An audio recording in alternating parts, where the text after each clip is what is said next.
basis, I'm sure you can reckon with me that indeed it's a conversation to be had, because we do not talk about our men enough. We don't talk about their challenges. We don't talk about their problems enough. You know, men deal with so much. The pressure to be a responsible man, the responsibility of providing for your family, the responsibility of being strong for the family, irrespective of all the, the tumultuous emotions that you might be dealing with on the inside. You're just taught to keep a hard face. You're a man, be a man, don't show weakness. All of that pressure. Do you know men also feel insecure? They feel unsure, they feel anxiety, but they cannot show it because there is a standard, the society, a very unhealthy standard that the society has placed on men. And so even when a man is weak, he has to pretend that he's strong. Even when a man is hurting, he has to pretend that he's okay. Even when a man is afraid, he has to pretend that he's brave. Even when he's broke, he has to provide for his family by some miracle. You must put food on the table. You must do this. You must do that. You're a man. And then when you fail or fall and make a mistake like anybody would, because you're human, that's what humans are. We're imperfect beings. The world takes it out of you. Oh, you're such an irresponsible man. Look at you. Your mates are buying range sports for their girlfriends and for their wives and for their mothers. And look at you. Sorry excuse of a man. Men deal with so much pressure. We talk about the pressure they deal with at work or in their place of business, the hazards they're exposed to on a daily basis just because they want to provide.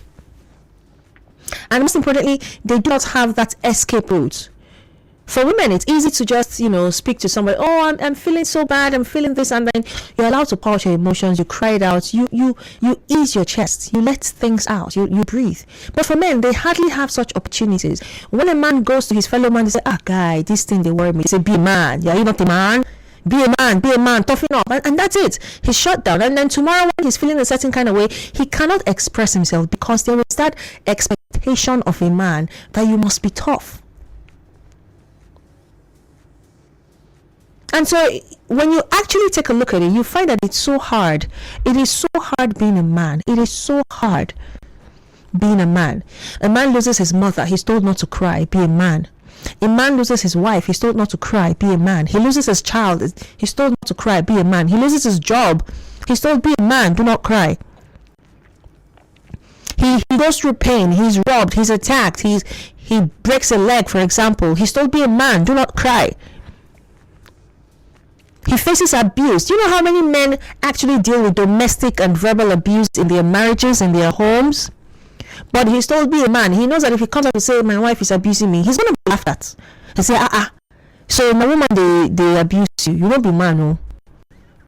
He knows that if he comes out and say, oh, I'm dealing with abuse in my home or in my marriage, the world is going to mock him and say he's a sorry excuse of a man. And so he bottles it all up because he doesn't want to look like less of a man.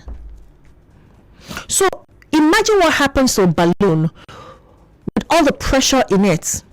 You keep blowing and blowing in air, blowing in air, blowing in. It keeps expanding, accumulating all that pressure. At some point, if you keep blowing, it's going to burst because pressure needs to be let out. It will burst. But for men don't have that opportunity to even just let pressure out. They can't get that from women. They don't get it from fellow men. They don't get it from institutions. They don't get it from nowhere. So can you see how difficult it is just being a man? So the question I want to ask on this hour, I just wanted to give you a perspective of what it's like to be in a man's world. I'm not a man, obviously, but I have men in my life. And men deal with things they cannot even talk about. So giving you that foundational, perspective of what it really is like being a man. The questions I want to ask for the next 14 minutes, how can we better care for our men so they don't get driven to the point where, as a balloon looking for a way to dispense pressure, it bursts, to decide to commit suicide and take their own lives. It is getting worse every day.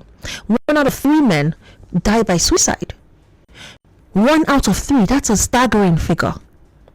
How can we better care for our men? The second question, how can we make society a safe space for men to express their emotions just like women do? How can we make society a safe place, safe space for men to express their emotions just like women